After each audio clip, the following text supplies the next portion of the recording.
Hi, this is Dina for Splitcoaststampers.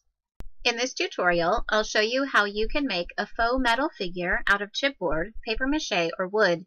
This little elephant is what inspired us first. The basic supplies for the technique are pretty simple. You'll need an adhesive backed foil, either in sheets or a roll. I'm using Scotch brand foil duct tape, which you can find at your hardware store. Next, you'll choose a figure to cover. You can use a paper mache figure, a wood form, either a figure or a flat shape, or you can die cut chipboard. To prepare the tape, I cut about a 6-inch piece to work with, and then I cut that in half the long way. I layer those two strips together and then angle my scissors back and forth just slightly to create a pile of slightly irregular rectangles. I'll show you the techniques for applying the foil on this chipboard piece because it's smaller and it's flat.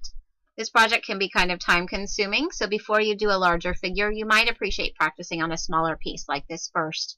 To prepare my piece, I'm just layering some die cut pieces together. You can see that these are just cut from regular cereal box weight chipboard. Layering the die cuts will give you kind of a relief design on your final piece. And there's some other different techniques you can use with that as well. Once your piece is ready, just begin by laying on one piece of foil at a time. You can start anywhere you want on the figure. Just make sure each piece overlaps another edge as you continue. You can use a paper stump to burnish the foil onto your figure and to push it into the texture of the surface. The point of this stump is great for getting into the details underneath, but it won't scratch the surface of the foil. If you're working on a piece that has some texture to it, you'll really appreciate using this tool. For this step, you'll just continue adding pieces of foil until the visible surface of your project is covered. Once the entire piece is covered with foil, it's time to add the riveting. We'll do this by adding indents along the edges of the foil tape and along any raised areas of the piece. There are several different tools you can use for this, but I found that the tip of a mechanical pencil worked best for me. If you have a mechanical pencil with a metal tip, that's best. My pencil has a plastic tip, and with the rolling action, I eventually closed in the hole. You could also use a push pin, a stylus, or a clickable ballpoint pen for different looks. With a mechanical pencil or a pen with an open circle on the end, you might need to roll the tip of it to get the full circular indent. If you don't want to go around each piece of foil, you can just choose a few areas to outline. That's what I'm doing on this piece. You can also mix patterns for a different look. I'll show that later. Keep making indents until you have the look you want. I just quickly covered a piece of chipboard with the foil tape and embossed some dots so I could show you some different ways of coloring your piece.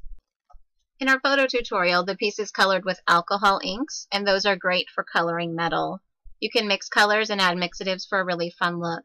Here I've just put a few drops of alcohol ink on a rag that I use for crafting, and I'm just dabbing the ink onto the metal. Very easy.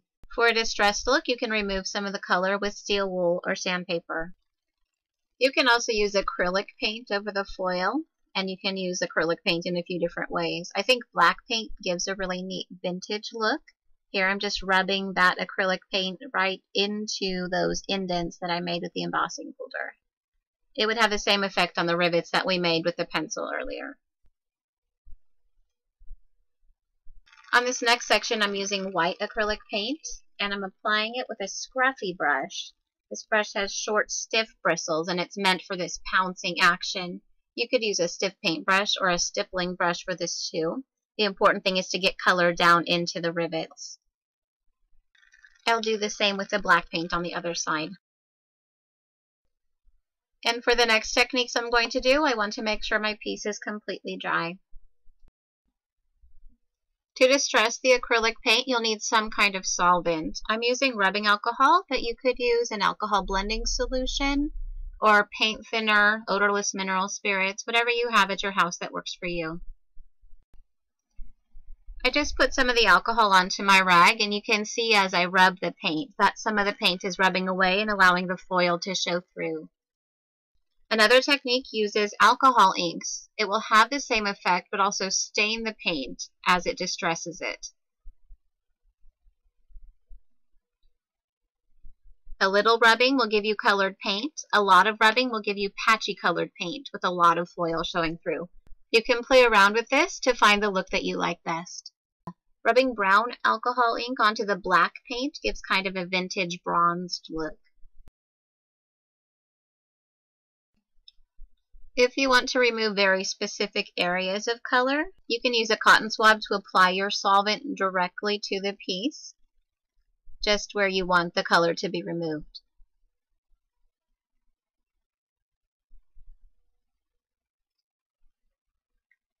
This will work with alcohol inks as well as with the acrylic paint. Here's a closer look at those colored areas. Don't be afraid to play until you find your favorite look. I used black acrylic paint on my chipboard piece and just used a soft tissue to rub it into the design until I got the look I wanted.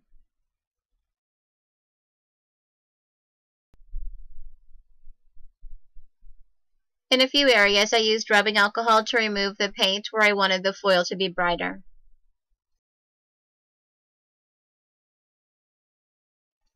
Here's a look at the piece on a finished card.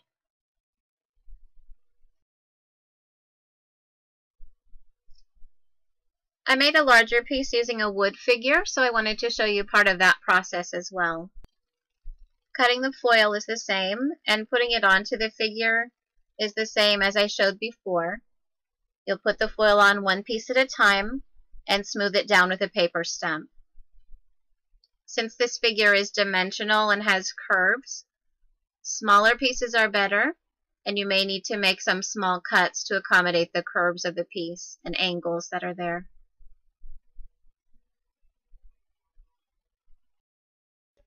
Again, keep piecing and overlapping the edges of the foil pieces until the figure is completely covered. For this larger piece, I decided I wanted more of a patchwork look to my riveting, so I used two different tools. Here you can see the small circles that are at the end of each one. For most of the riveting, I used the mechanical pencil, just like the small circle that it created. This process is the same as on the chipboard piece before, but the wood is a little bit harder, so there's a little more effort to get a nice round indent each time.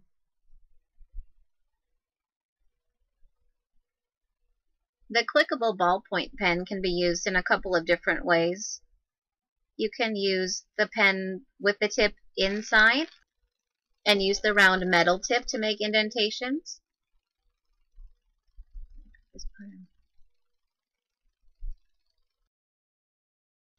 You can also use the pen tip to make indentations or to make patterns and lines. Actually, in one small section I wrote my name with a pen, and you don't need to worry about ink getting onto your piece because you're going to cover it up with paint or ink anyway.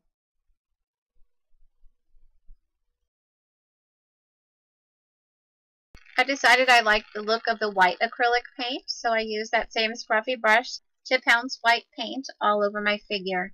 Aerosol spray paint is another great way to get this step done in a hurry.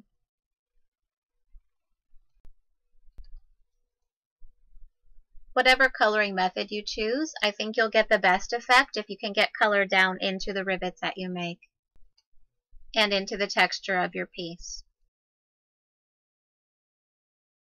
I used alcohol ink to distress my bird. This color is called Mermaid.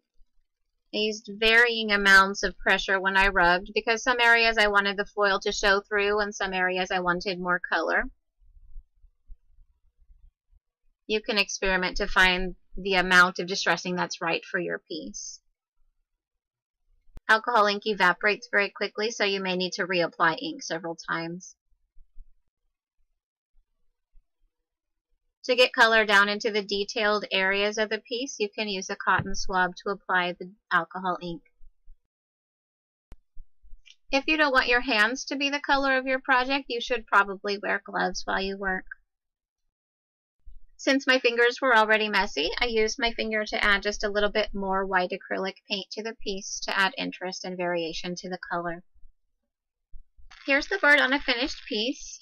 I altered a wooden box with crackle paste and acrylic paint, put the bird on the top, gave him some chipboard wings, and created a little nest for him using bits of ribbon and things from my desk.